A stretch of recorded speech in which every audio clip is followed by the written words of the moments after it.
Hello, and welcome to Owning It, the podcast that celebrates the inspiring choices made by women who refuse to simply follow the crowd and chose the road less traveled.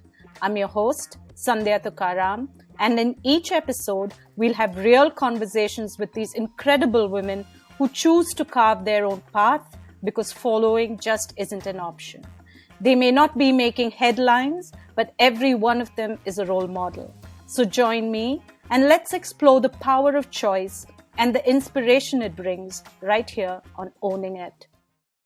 My guest today is Amrit Ahuja, communication consultant with Michael and Susan Dell Foundation, apart from being a women's leadership coach. I met Amrit only a couple years ago, and our interactions have been brief, but we both connected firmly over mutual admiration. Her story and the choices she made as she evolved into one of the most consummate communications professionals is all about owning it. Thanks, Sandhya. It's a pleasure to have this conversation, and I'm really looking forward to this chat and seeing that if people can benefit from this, because yes, both you and I come back from the comms industry, which has huge potential, but probably not the right kind of recognition. So yeah, let's do this. Really Yeah, excited. absolutely. Comms sisterhood. My first question, Amrit, is what it means to be a woman with a very successful career. But I want you to take me back to when Amrit started and what were challenges you faced. So, Sandhya, very interesting when you say this. There are several thoughts that come in my head and several memories. So, yeah, just a little about myself that um, I started my career with in communications. I studied communications, probably even the world had not even heard of communications. But I did study communication and I started doing communications for a brand called ITDC, which everybody is familiar with. And then very soon I was a year into the job. I was 22 years old and I got married and I moved cities and I moved to Mumbai. And So before, you, but sorry, 1 second. So you finish communications, you get married and start your career. Wow. yes, I Okay.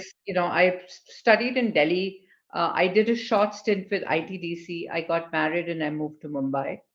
And when I moved to Mumbai, I was just still thinking of that, what am I going to do with myself? And I realized that I was going to have a baby. So for 10 years of my first phase, I did nothing but bring up babies. I have Hmm. two children. And it was a very period of being very low because Hmm. I had not really achieved my career goals. And I was like, here I'm stranded with these two children and I can't leave them. The mom in me would always be in the forefront, and I thought I'd never be a career woman. But you know, my second child, when he started going to play school, I was like, now is the time for me to start picking up the threads of a career. And yes, I did. I just, there used to be a hotel near my house, and I had worked at IDBC, and I just walked in and I said, you know what, I'm looking for a job at the reception. I mean, how stupid is that? You don't go to a reception of a hotel, so I'm looking for a job. And the Hmm. owner of the hotel was passing by and he just said, come in, let's have a chat. And I, with this pride in my walk, I walked across and I said, yeah, this is what I've studied, this is what I've worked on, and I can help you with a lot of things. And he just said, Kal se aa jana. And I was very happy. And it was walking distance from my house. So I had that comfort that I won't be wasting any time in commute. So I just walked across and I just started helping with building systems for the hotel and just looking around and seeing where can I be of help. 1 week into that job, and there was a colleague, and she said, you know what, you're wasting yourself over here. My husband works for Z Networks. He heads marketing, and they're looking for a communication person. Why don't you go meet him? I was like, okay, I'll go meet him. I went to meet him, and before I could say Jack Robinson, I had the job. Uh, and each time I got this job, I was like, really? Is it so easy to find a job? Or is it, am I very good? But like all women, that whole syndrome of, no, I can't be so good. I just got lucky. And yeah, I started working with Z, but I also had this whole thing of, I didn't have a network at home to look after my children.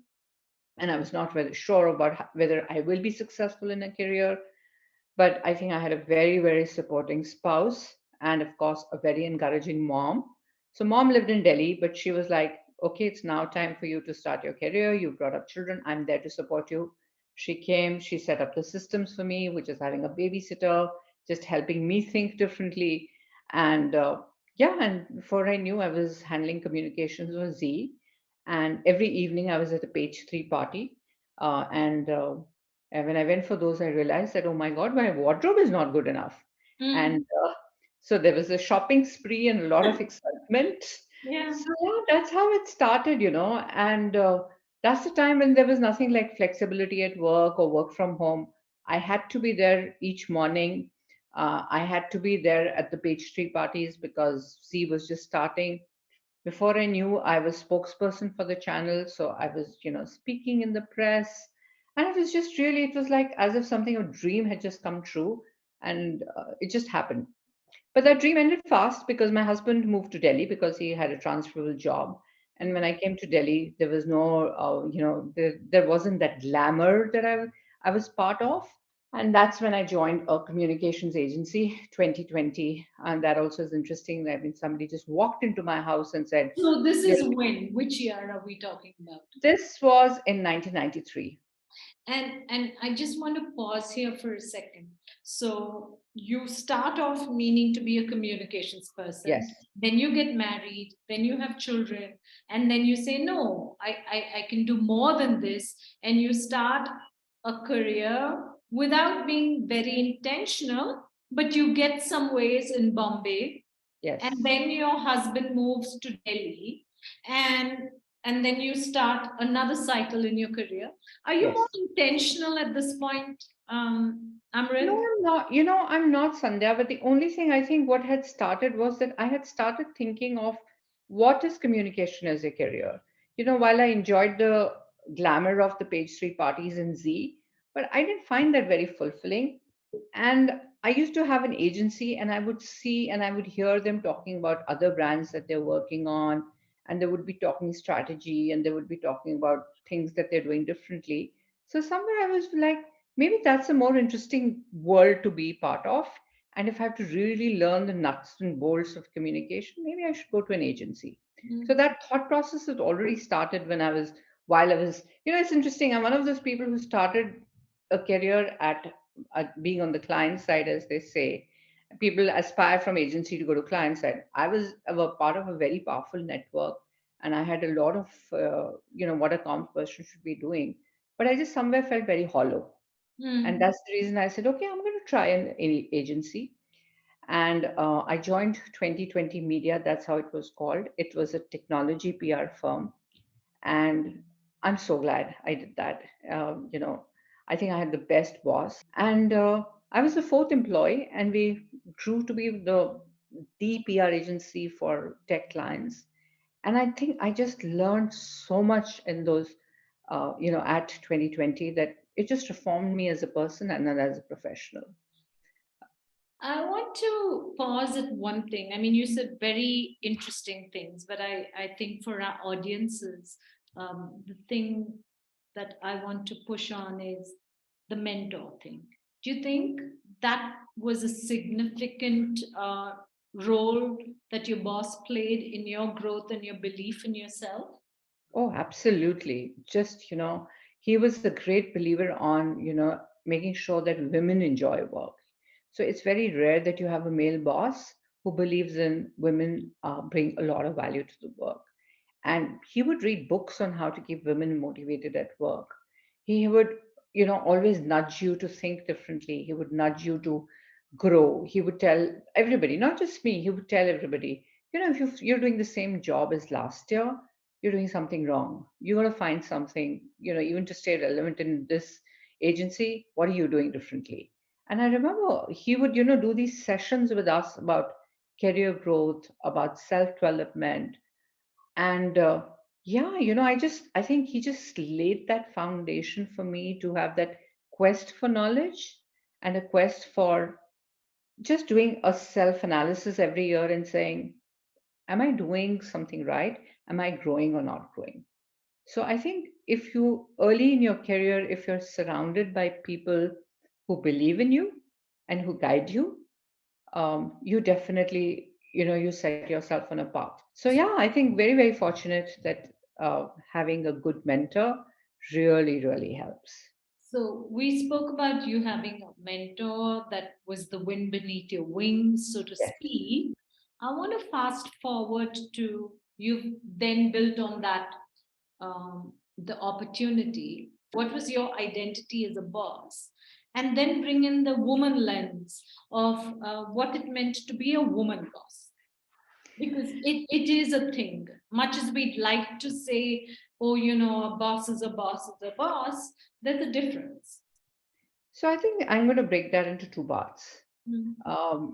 The comms industry is a very young industry. And when I was working, I was 30 plus. So you can actually, there's a blog that I had written where I was called Auntie of the Office. I was Mm. actually the Auntie of the At Office because 30. Mm. I would have been 32 by then, but most of my colleagues were in their early 20s, single. Every evening was about which pub are we going to go to. And I would be told, hey, we're going for this pub. Are you joining us? And usually my answer was, no, I have homework to finish, or my child is down with chicken pox, or my cook is not coming in today. So, Auntie of the Office had all these evening responsibilities, whereas the kids could just go and have fun. And and how I navigated that was that I just made sure that I worked on the best projects. So, as boss or as a senior, I was not really boss that time. I was like a senior account director, leading several Yeah. businesses. But I just worked so hard to make sure that, as if we would say, the most sexy projects, I led those. And all these young people wanted to be part of that. So that was one way of me, really being a The mid level. auntie became cool because she Auntie looked became cool. sexy. Absolutely. That's how Yeah. Auntie became cool. And then, yes, I was boss. When 2020 transitioned into Publicis, we got acquired by a global group. I was managing director. And at that time, I think the biggest thing which everybody who runs a PR firm is about talent. How Mm. do you hire talent and how do you keep talent? And I had a very interesting funda that I was always part of interviewing whoever we hired. I mean, it was on my calendar that anybody that we hire, I have to interview that person.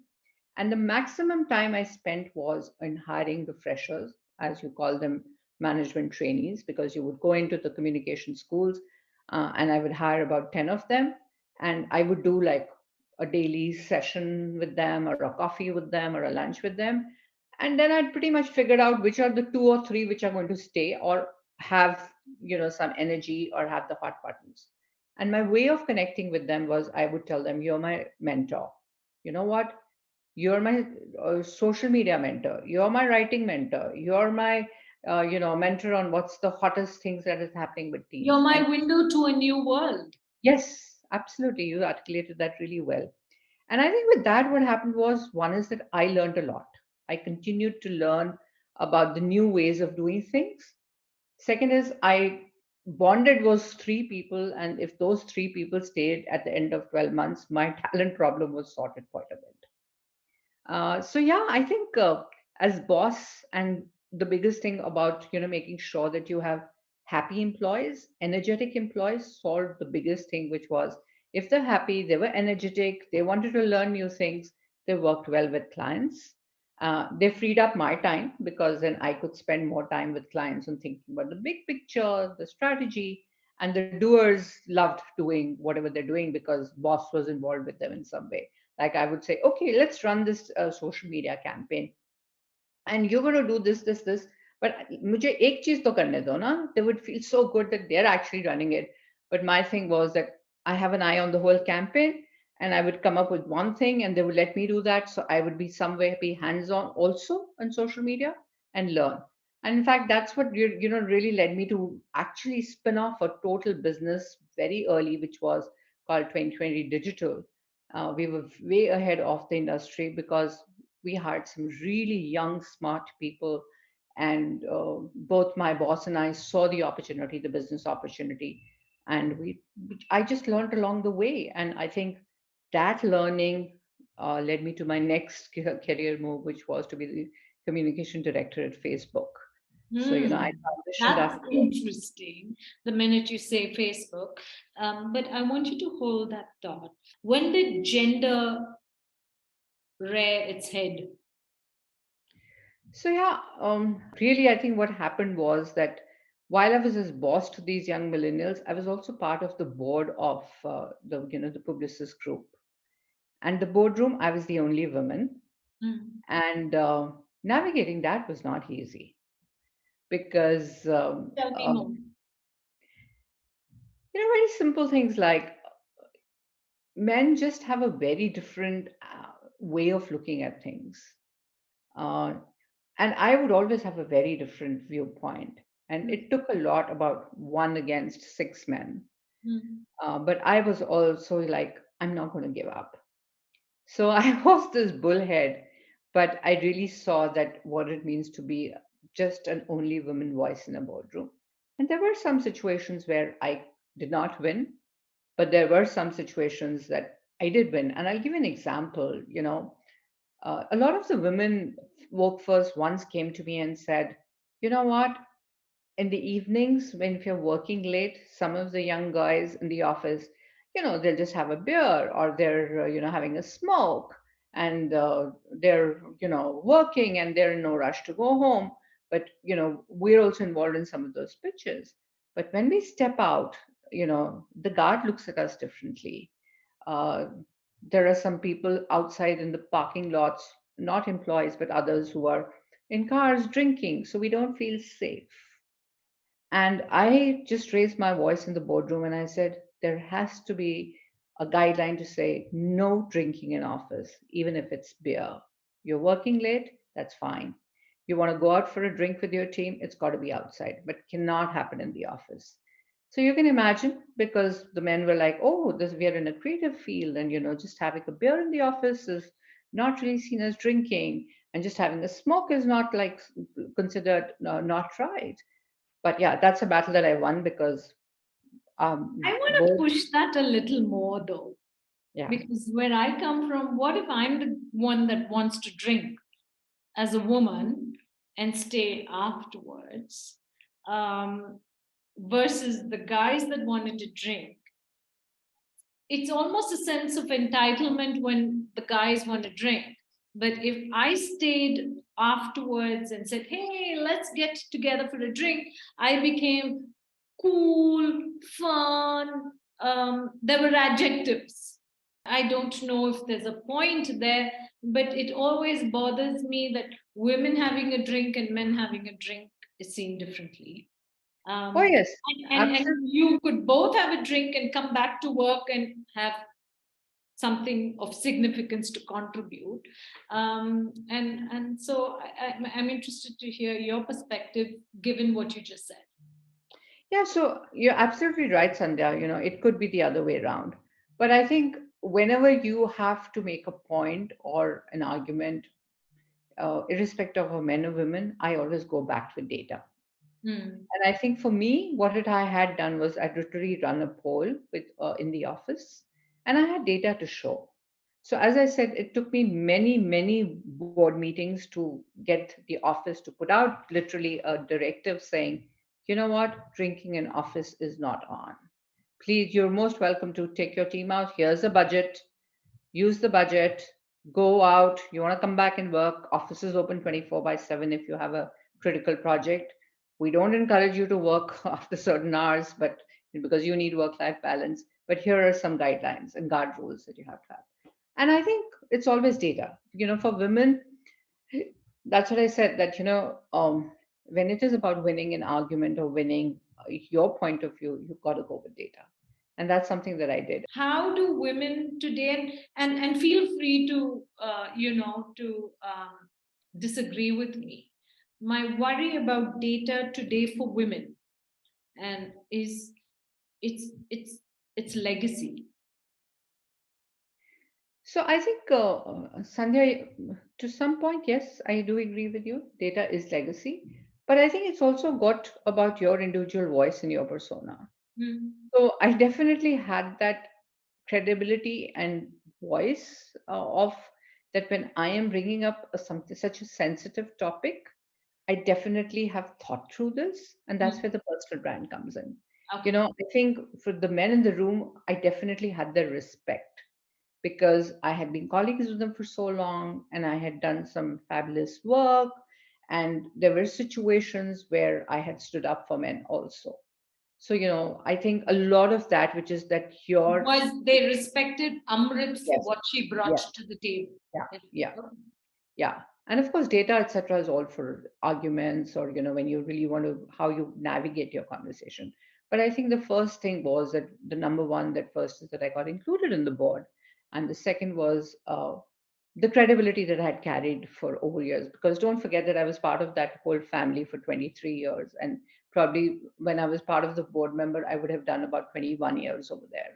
Wow. So, yeah, so definitely there was a lot of credibility that I had about what I'd said and done over the years. So, yeah, I had a respect definitely of the male colleagues, but there were situations where I really had to navigate that boardroom. Amrit, I always tell you what a fan of your work I am in the brief time we've met. The few people I've spoken to and we've spoken about you, there has been complete agreement into we think you've done amazing work and there's immense respect for what you do. My question though is, what has it meant to be Amrit, a woman navigating success in the corporate world? So, yes, often romanticizing successes of somebody who's in a global communications role. I've often thought of that I should have had that place. But yes, that's something that happened.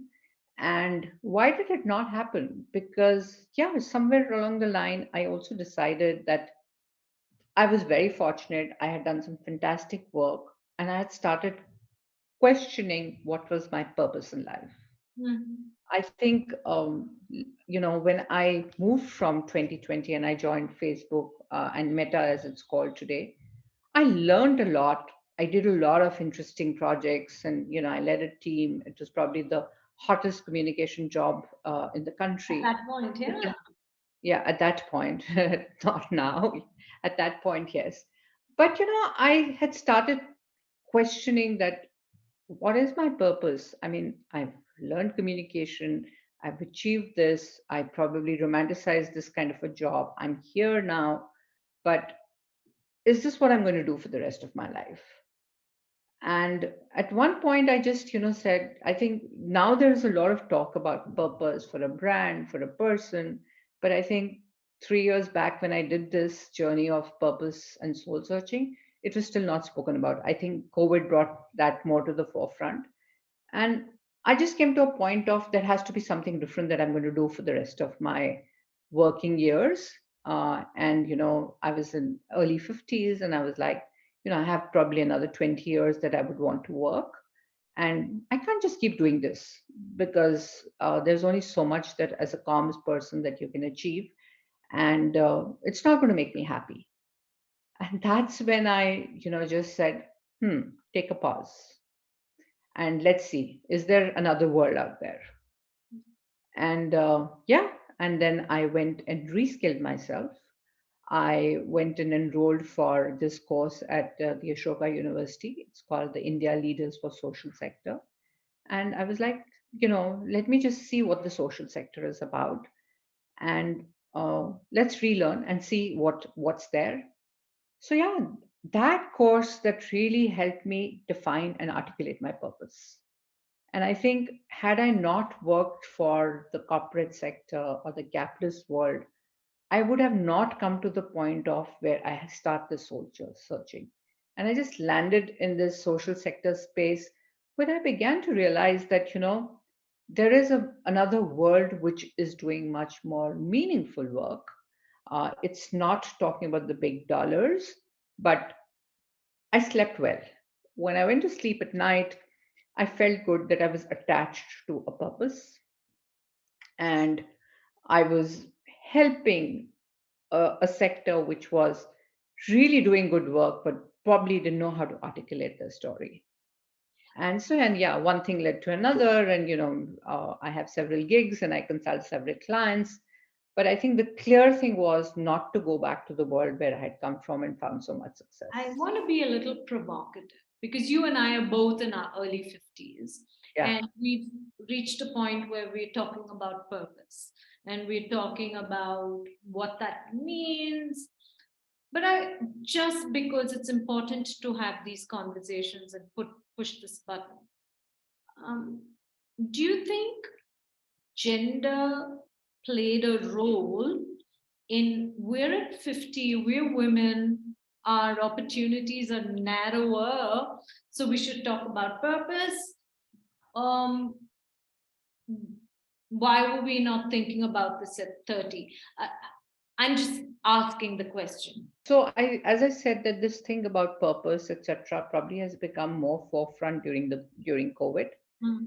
And I think the younger people have far more luxury today to experiment with various things and they find their purpose faster. Your and my generation did not know any better. For Mm. us, it meant do a job, have a great salary check, get a promotion, come home, think of what's next.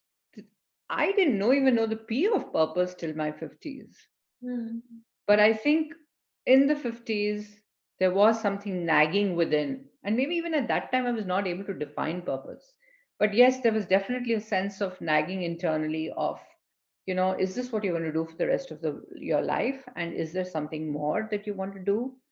And also, I think I'm able to say purpose now, but it took almost like 12 months to articulate it and say I was looking for my purpose.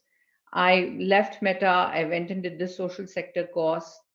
At Meta, I had a team of about 5 people, all comms experts, nudging each other to do better and make sure that the appraisal is better than the other one. And I saw the difference of what I did in my agency life, where I worked with very young people, helped them find, feel that what a career should be like. I learned a lot, and that gave me joy. Whereas with my Meta team, that joy was not there because there were 5 comms professionals who were nudging each other and literally sometimes backbiting because one wanted to get ahead of the other. So I think all of that was going on in my head, and I was like, I'm very clear that when I work and mentor people, I feel very happy. Second was that if I'm attached to a social cause, just with the some of the experiments that I did, and I helped them with communication, just because that's what I know how to do best, I feel good. I actually started with the point of thinking I won't do communications any longer. My biggest gig is with the Michael and Susan Dell Foundation, and when I went and had that conversation with them, I was like, this is what I bring to the table. I run an organization. I've been a managing director. I've done P&L. I've done HR. How different can you be? You're running an organization. I've been part of that. So let's see what I bring to the table and how can I help you. But as I landed there, COVID happened, and I started looking at, just out of curiosity, at how comms is done, connected with the US team. And before I knew, I was working with them on reforming the whole communication with a digital lens. And yeah, and then one led to the other, and then some of the projects that you and I have been involved in was basically just word of mouth. And then I found my comfort in this space. But while I was also doing this, I also went for some retreats, and it was one of the retreats that I went for which helped me define my purpose. So, my purpose is very, very simple. It is helping brands and people meet impossible dreams. So, Lovely. so what I do is, I mean, like while I do all of this, which is my day job, which is corporate communications, I also run a community for women with somebody, and both of us, what we do is we help mid-level women, and I mentor them to take senior role positions in corporates or whatever, and help them navigate their career. And as part of that, I run sessions on personal branding.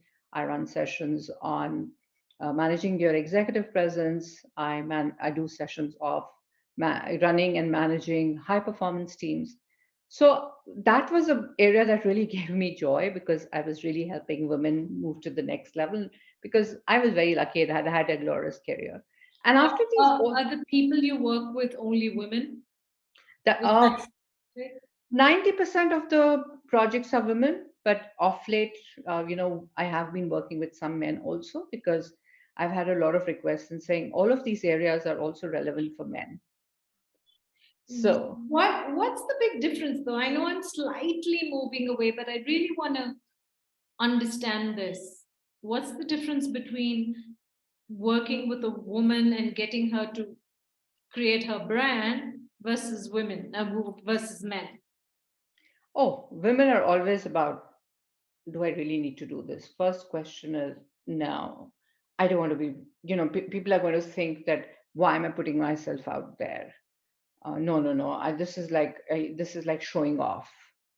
I'm not good enough. Usually those are things. Whereas for men, it is, I am I'm a cool. brand. I was born I a am brand. cool. I'm brand. What more are you going to teach me? And that to a woman. Usually I run into that.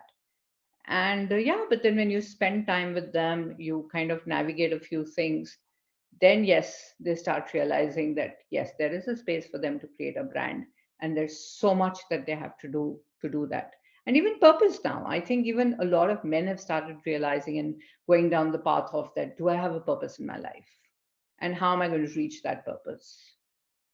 So yeah, I think just the 3 years of the pandemic for me were very interesting because um, I would just go online, find some connections.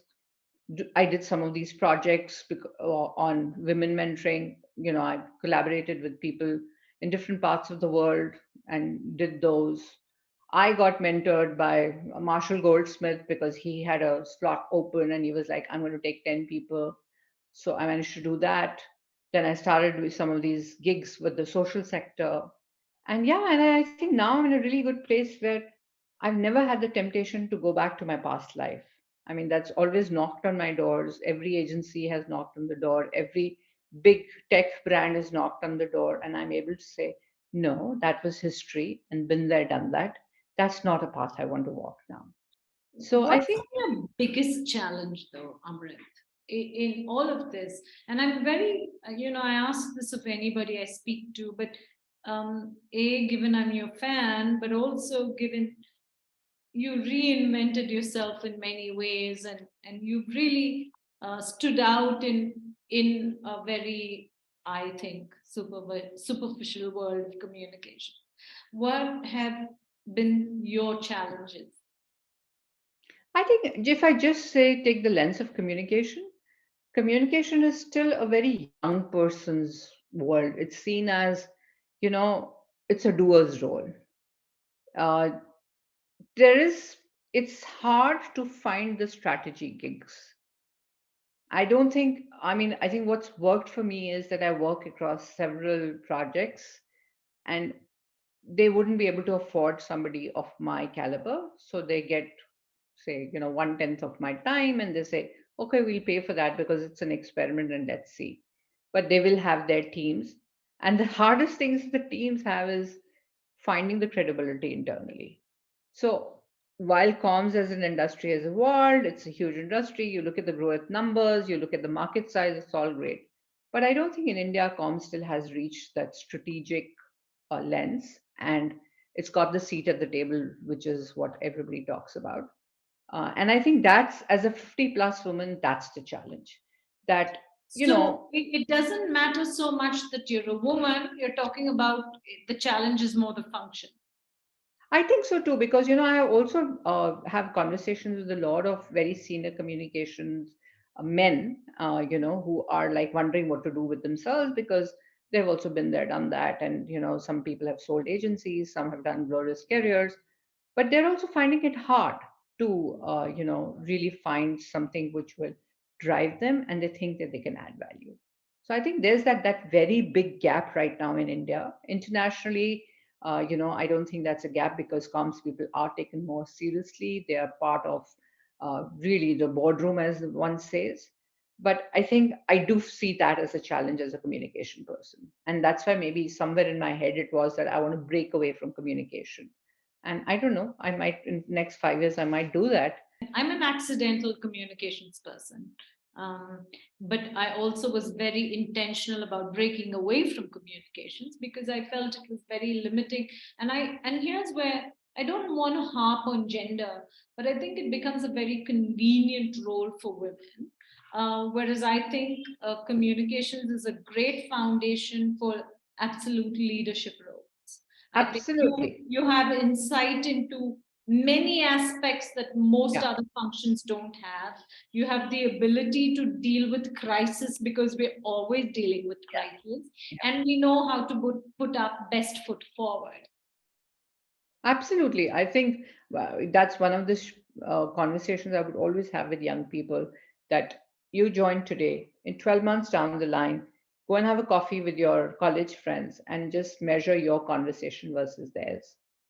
You are probably writing a briefing book for a CEO and you're putting out sound bites for him. That's the level you're thinking. Whereas your other friends from college are still doing some just research or putting out some tables, etc. So I think you're absolutely right.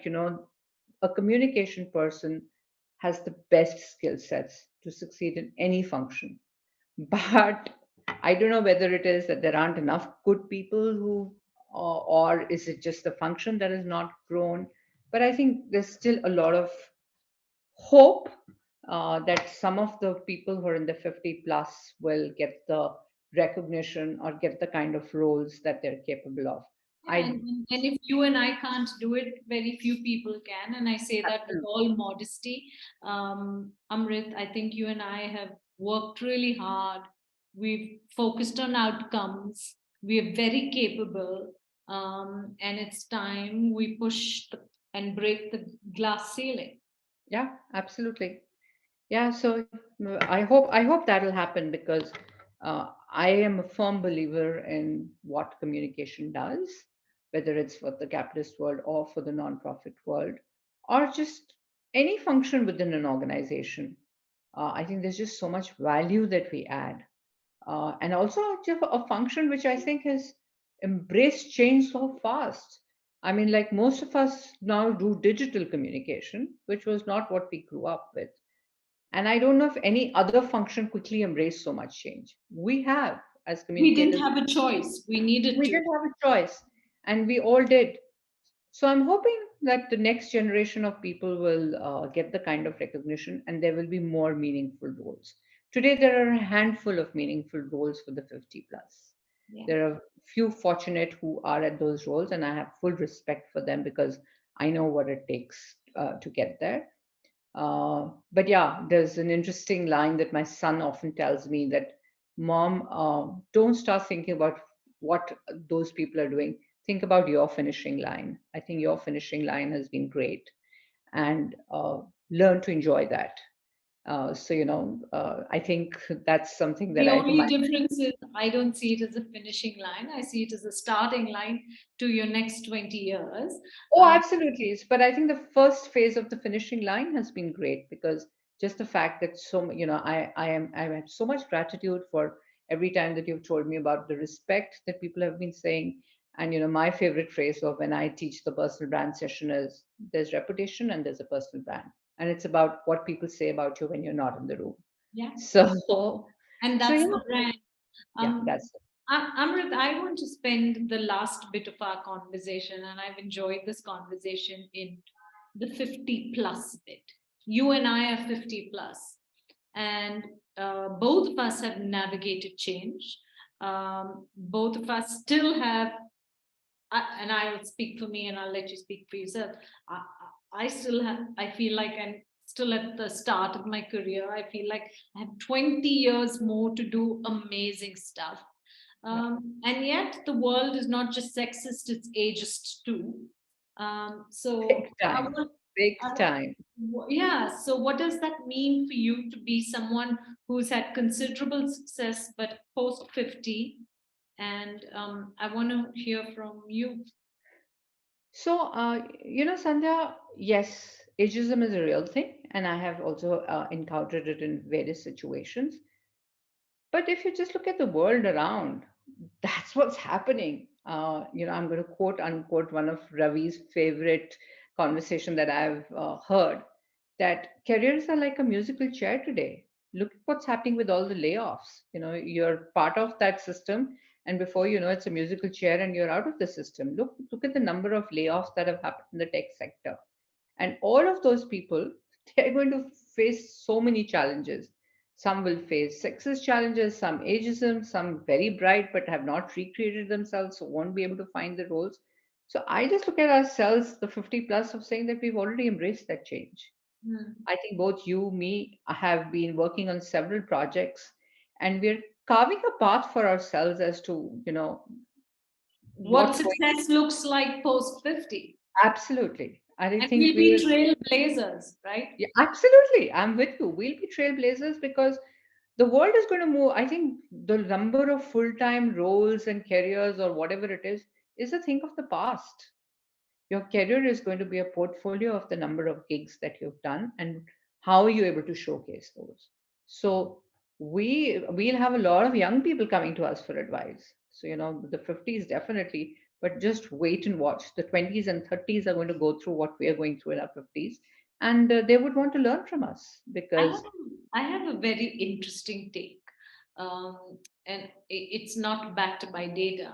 I actually think uh, post 50, women are going to be able to navigate success better than men have, because there's no um, playbook, and women are very good at adapting to whatever is thrown at them. And when I keep bringing women up and gender, I don't mean to man bash. I really think the thing that women will be able to do that men haven't is adapt to what success means post 50. So I think I'm going to use a quote over here. I think women just know that bad news is that time flies. But the good news is that you're the pilot of the time. And I think women do that very well because in the time flies thing, they know that they're going to become empty nesters, they get their kids to go away, they navigate so many things for them. So, all that's gone. And then it is that I'm going to be the pilot of my life for the next few years because all those duties are over. I'm going to live for myself and I'm going to, make sure that I have this short time left and whatever I couldn't do, I'll do it versus just role reversal of men. In that first phase, they're doing what they would do before 50, after 50. They've lived for themselves all their lives and they Absolutely. don't know what to do beyond. Yes.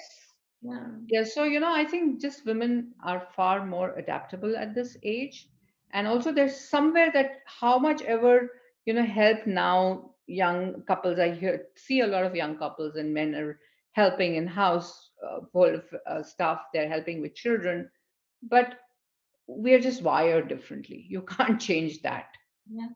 Yeah. So I think that wiring which is there, women learn that after 50, I will be the pilot of this time. So And they take more control. I want to end our conversation because you and I can keep talking because we have so much in common.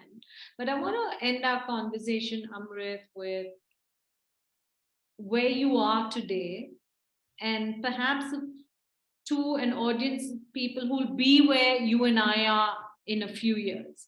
What's something you can share with them and say, hey, look out for this, or these are things that I can offer you having been through?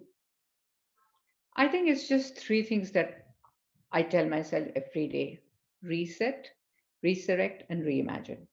The day you stop doing that, you're not going to live your best life. So You have reset, to, resurrect, and reimagine. yeah. I don't ever, when I say reset, I put self-care as the primary thing right now. Uh, I just make sure that I get up every morning and I just look in the mirror and say, "You're the coolest." So I never did that earlier, but I heard this from actually Anil Kapoor.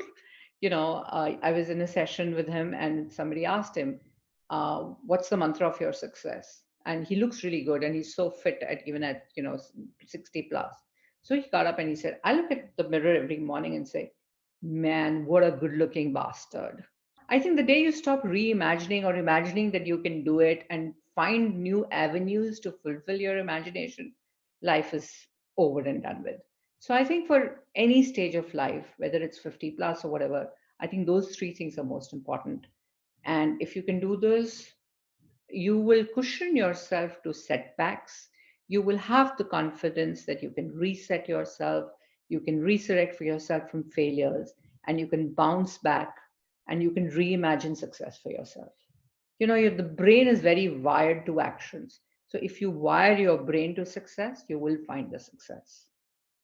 So Thanks. I think, No, I cannot think of a more beautiful way to end this. Um, Reset, resurrect, reimagine. yeah, I mean, and like you said, that's a mantra for any age. But when you're 50 absolutely. plus, it's even more empowering. Thank you for joining us on Owning It. With every conversation with women who are taking control of their narrative, I'm constantly inspired. Don't forget to tune into the next conversation with yet another woman choosing her own path and owning it.